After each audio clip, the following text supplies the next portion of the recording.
I have no opening remarks. I'm happy to take questions. Seriously? Okay. First of all, why an ad campaign? Well, we've continued to lead the country in keeping COVID numbers down and in protecting our citizens effectively. And so a major part of this ad campaign is to make sure that we keep educating and reminding people of the fundamentals. And the fundamentals are how you win in sports or business, and they're how we're going to keep succeeding to the degree we have in Manitoba in keeping COVID at bay. So why not have the billboards say, give messages about hand washing or avoiding non-essential travel or some of those other basic messages? Well, sure, well, they do, and they also direct people to websites and other sources of information as well. That's the other point.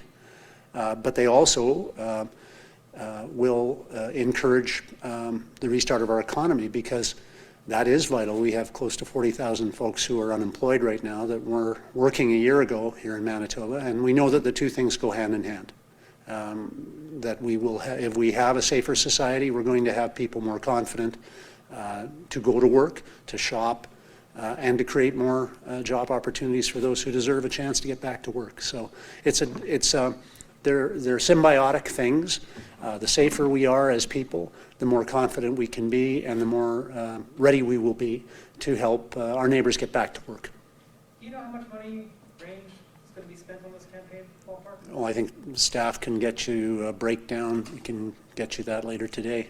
But I would say this, that we've been very careful through this time. We know that we're going to be borrowing a lot of money on our futures and those of our children and grandchildren, and so we've been very, very careful about designing the right kinds of programs and delivering them in a good way at the right time. And because of that, we are, fingers crossed, leading the country in keeping our COVID numbers down. I'd say next to New Brunswick, I would say those are the two best jurisdictions in North America on percentage positive test numbers, on actual case numbers. And of course, we should also not forget that we have lost citizens here and across the country to COVID, and families are adversely affected. So this is I'm not running a victory lap here. I'm just saying we've been careful, Manitobans have been careful, and we've been able to protect each other through this time. But we have to remember that folks need to get their lives back, and Manitobans want to work. They don't want to just sit at home and collect a subsidy check. They want to be able to have a chance to go to work. And that's what we do for each other. When we support each other's small businesses, when we do travel within our province, that is the kind of thing we do. We create an opportunity for someone else and their family to support themselves, and I want to see us continue to do that. Mr. Pallister, given that we're in Brandon today and the recent outbreak over the weekend of Maple Leaf, how do you get people in Brandon and in Westman as a whole to feel safe with further moving forward in this plan? Well, first of all, let me say it's an absolute honor and privilege to be back in what I consider to be my second hometown, and to say that I think it's good to show our support, not just for Brandon and Westman, but for the future of Brandon and Westman by being here. We're doing that. We recognize that, here in this part of the province, there have been more cases lately. We also understand why. And we understand that this should serve as motivation for all of us to do the right things to prevent the proliferation of future COVID cases by following the proper rules. The Dr. Roussin, our Chief Public Health Officer, has been, I think, doing a great job. And he has constantly reminded us that we're not powerless in this. We have the chances to do the right thing every day and to follow those practices, and that's what we're doing here. We've had an exciting meeting. We've had dynamic presentations by each of our cabinet ministers, great input from our Brandon representatives on their perspectives of folks in Westman and Brandon area. And we're excited to go forward and continue to do the kind of job that people of Manitoba want us to do as a government. But I think most of all, what's come through in our discussions today was a real celebration of the people of Manitoba. Quite frankly, we wouldn't be leading in these categories that I referred to before. It's just not praising our government, though I'm proud of the work our government has done, but it is praising the people of Manitoba that have been willing to do the right things, make the sacrifices, and for many families who are out of work, still be making those sacrifices in the interests of securing us now for the chance to rebuild.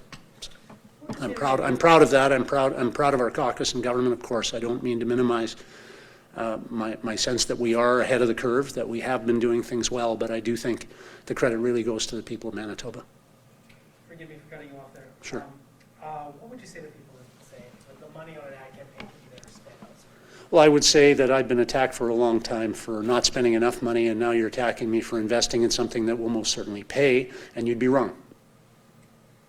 Promoting health and wellness through public awareness campaign in the middle of a pandemic, surely to goodness people can find a better thing to criticize me about than investing in that.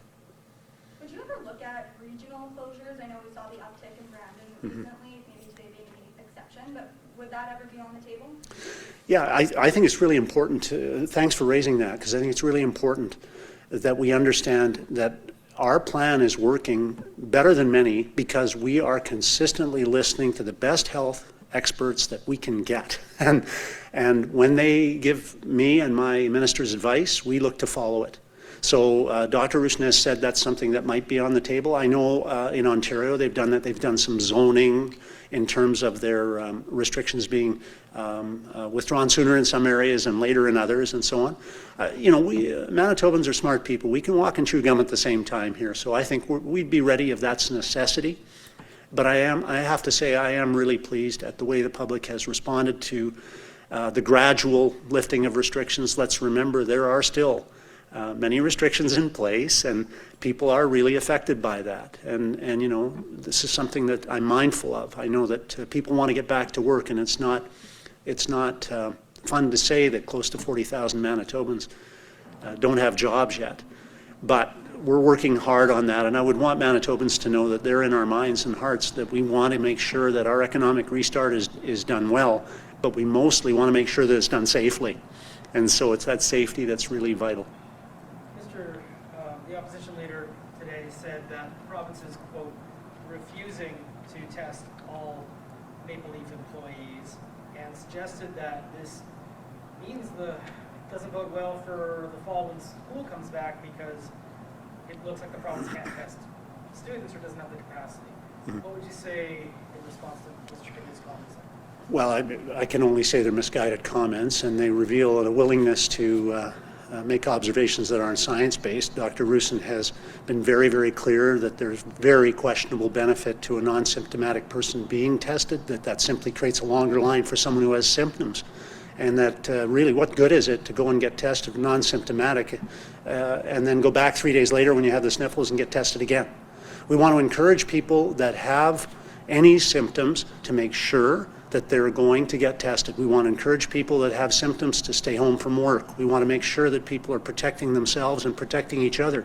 We're going to have to change our attitude about this. And I'm a former small business person, and I'm a guy whose motto was, I owe, it's off to work I go, for about 15 years in a row without a sick day.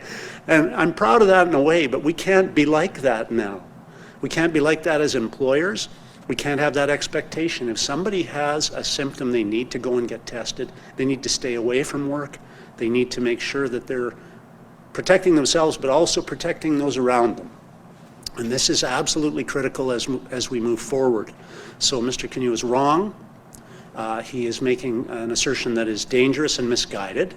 And I would urge him to listen more appropriately to those who are experts in this area, which he is not. But unless I'm mistaken, when Paul's Hauling had a small outbreak, there was asymptomatic testing that entire cohort within that workplace. So why not in this case? Well, you'd have to ask Dr. Rousseau because he's the expert, and that's my point. That we have got where we've got, not by, look, if you have a health problem, do you go to a plumber, a politician, or a doctor?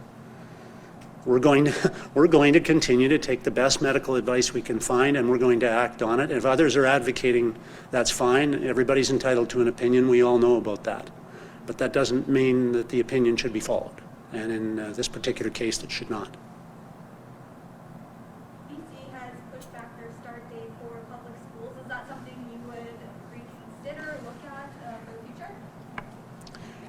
I understand that Dr. Roussin and the Education Minister, Kelvin Goertzen, are going out, is it tomorrow? I believe tomorrow, to release more details on the planned school reopening. And fingers crossed, we want to get the schools going. As a former teacher, I am proud to say that I believe children learn better in schools than when they're not in them. And I think that it is clear that there is much detail around our plan that needs to be shared. I think it's important that Manitoba parents, families, all of us who value education and safe environments for all our children have as much information as is possible to share. I understand also Dr. Roussin is planning some webinars, both with school administration, school educational leaders, but also with the general public. And I think that openness is really good. We frankly, at each of our staged reopenings, we benefited from the ideas that Manitobans have shared with us. We've gone on, as you know, in each of our phases, we've gone out, we've given the public a chance to give us their feedback, and we've changed our plans based on the feedback we've heard. And I think we have a great plan because Manitobans have had the chance to participate in it. I think we had over 25,000 directly involved last time in our call. And though not everyone got their questions answered, they certainly were recorded. In many cases, we were able to share and learn from that, and we got tons of input by email, by phone as well. So, you know, I'm excited to see us do that, in particular on education. As a parent, as a former teacher, as somebody who wouldn't be standing before you without the opportunities that I got through a good public education and Brandon University, and I just want to make really sure our families are confident that they know that we're doing our absolute best to provide a great learning experience, a learning environment, and a safe environment for their children as we move into the fall. We've heard from school divisions, though, they say they're not prepared, they're not ready. What would you say to these teachers who are going into the fall concerned? Well, I haven't heard that from school divisions. Yes, I've heard that from some, and I think that's why these measures over the next few weeks are vitally important. I think it's really important we increase awareness, because in doing that, we'll increase the confidence. There's no, you know, we can't give in to fear, as I've said before. Fear can't be our master here. Fear and panic are not a plan. The plan is based on fact, research, and expertise that we have been acting on, and we will continue to do that, because that is how we'll make progress. This is not a short-term thing. This is not a sprint. And we need our children to be educated. We need our children to have the chance to be educated safely. And so we are making every effort to make sure that happens. And we'll continue to listen to the experts, we'll continue to devise, and we'll continue to also be flexible in terms of our responses and reaction to circumstances that, as yet, we don't know what they'll be. But we start with a plan, we start with sharing that plan, and we're, I hope, going to build in the confidence, encourage the confidence of Manitoba families and all Manitobans as we move forward. That's always been our goal. Premier Pallister, if I may, I'm speaking as a parent in Brandon, kids in elementary school. We just had a major increase in number in Brandon. We have a lot of very jittery people going and getting tested. We have a lot of parents like myself who are concerned about what this plan is going to be, especially in young elementary school kids. So how do you convince them that this plan, this Restart Manitoba, is a good idea? Well, I think that's a great question. I think that's exactly the challenge we're facing up to. I say this as someone who is not convinced yet. No, that's good, but we haven't actually embarked on the strategies of communicating effectively as much as I think we need to. So I think in part my previous answer addresses your concern. The second thing I think that I have to say is that our numbers themselves have been so low that we may have created a circumstance where we're more fearful as a direct consequence of that, because there was nowhere to go but up. You know, for example, our case numbers per 100,000 are a third of Saskatchewan's, right? They're 1/20th of Alberta's. They're lower than virtually any jurisdiction in North America, but they're higher than they were 3 weeks ago. So I say that to not to tell people they shouldn't be concerned, because the concern is there with me too and with everyone, that we have a good a really good, safe environment in our schools and everywhere for our citizens. But to say, be careful that you don't let yourself become possessed by emotion or current trends. Take a look at the longer-term success of our plan. Ask yourself, why is it working? Why is it working so well? And then the answer to that may give you some comfort. I have a question about remote learning. Does the province have a plan to support parents who are maybe choosing to do homeschooling this fall as opposed to next school? Yes, and I think Calvin Gertson will be able to give you more detail tomorrow on that specifically. But it's clear that a number of parents, we just saw a Leger poll last week. We don't do our policy based on polling, but it is instructive sometimes, that said that close to a quarter of Canadian parents would seriously consider, if I remember the wording right, seriously consider homeschooling as an alternative. So clearly there's got to be a facility to improve our capacity, as we did in the spring. And I thank our educators, our teachers, and frankly, our community educational leaders for accommodating that. We were able to do that then to some degree, and I'm sure that Calvin will be able to give you more detailed information tomorrow on that. What about school divisions? Do they have any responsibility to these parents at home as well? Well, again, Calvin Gertson's the right person to answer that question. I can only tell you that the minister has been made great efforts to be in regular contact with all school divisions, all of, not just superintendents, but all senior staff. The education department's been working very diligently, and I'd also like to send out a little bouquet to them and to our civil service, because it is really, as you look at this last 5 months, incredible, the number of challenges that we've faced up to, the number of responses, but also proactive decisions that have had to be made in the course of facing up to this unprecedented challenge. And I'm very proud of the work our government workers have put in. Thanks, everyone. Oh. Sorry, forgive me. In the caucus meeting today, I know that you're not going to tell me everything that happened in there. I'm not telling you a darn thing. That's private. But general topics, what was the primary area that was the major point of discussion right now within the pandemic that you heard? Oh, I can say generally by category. I mean, clearly the schools, upcoming opening of schools, we all have many constituents, and obviously, who are concerned about that. Clearly, and I want to say today too, I should let you know that infrastructure investment's important. That's a category that twigs to me that I must also announce that we are going to be supporting the flood event through the partnership with the federal government in terms of the disaster compensation arrangements around the recent flood events, which are of a historic nature. So infrastructure, anytime that you come out of outside the perimeter of Winnipeg, you are reminded of how vitally important agriculture is as an industry.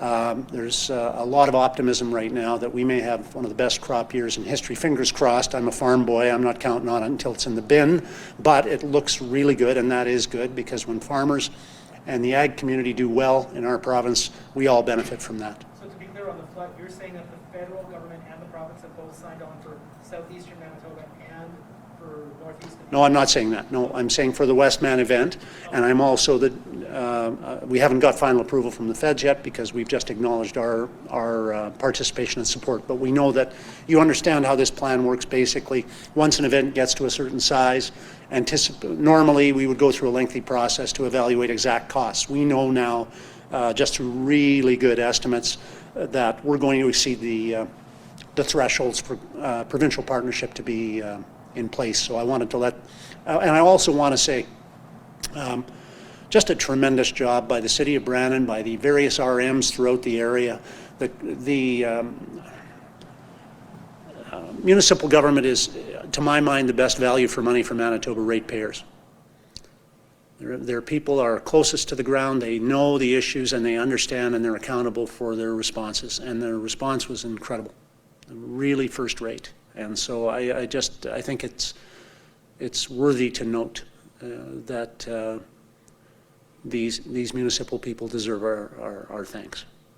When will that money come, the premier? Well, there's a process now, and the process takes way too long for everybody who has a claim, but it's the process. You itemize your expenditures. When the feds are involved, you go through hammer, tong, tooth, nail, T's crossed, I's dotted. It's a process. The RMs are well familiar with it. And you say you have very good estimates of the costs. Could you put a dollar figure on? No. You can't see If this you now. can, for me, it won't at this point. No, it's just speculative. Every time I do that, I get pilloried because I'm not right. So last time I was asked how much the wage loss hero pay was going to be, and I said I thought around $1,000 and ended up being $1,300, and then somebody criticized me for it. So I'll just say I don't know, but I know that it will qualify for cost sharing with the provincial government. We'll leave it at that.